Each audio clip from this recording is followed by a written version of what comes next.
They bombed churches. They unalived children. And in one town, after unaliving a civil rights leader, they dumped him in a creek to send a message.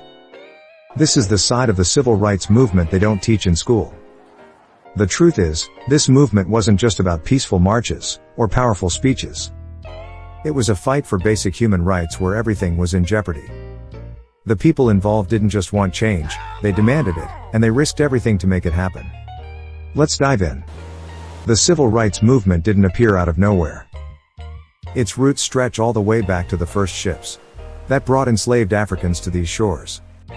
Even in chains, our ancestors resisted, they ran, they rebelled.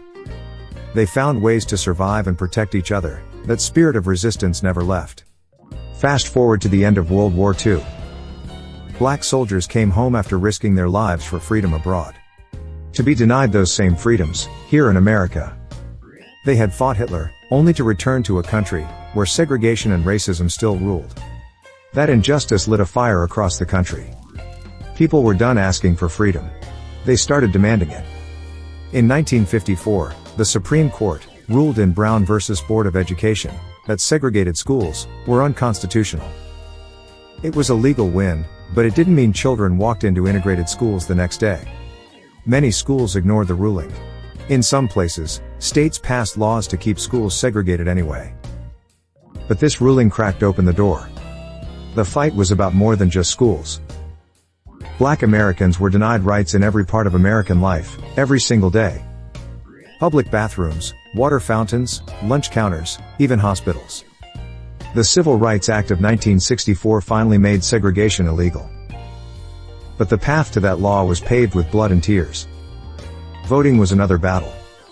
Black citizens were told they couldn't vote unless they passed impossible tests or paid unfair taxes. Many were threatened, attacked, or even unalived just for trying to register.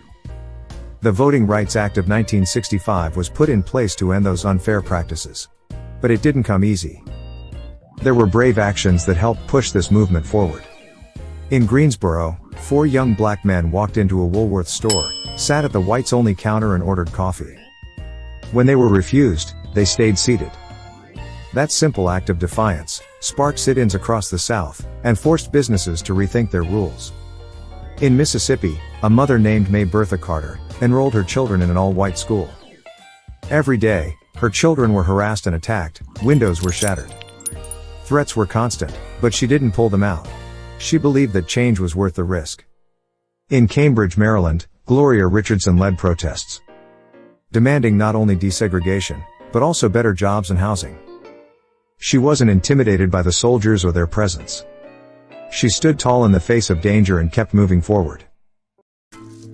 That's a wrap, History Seekers. Catch the full story on YouTube. Thanks for watching. Peace and love.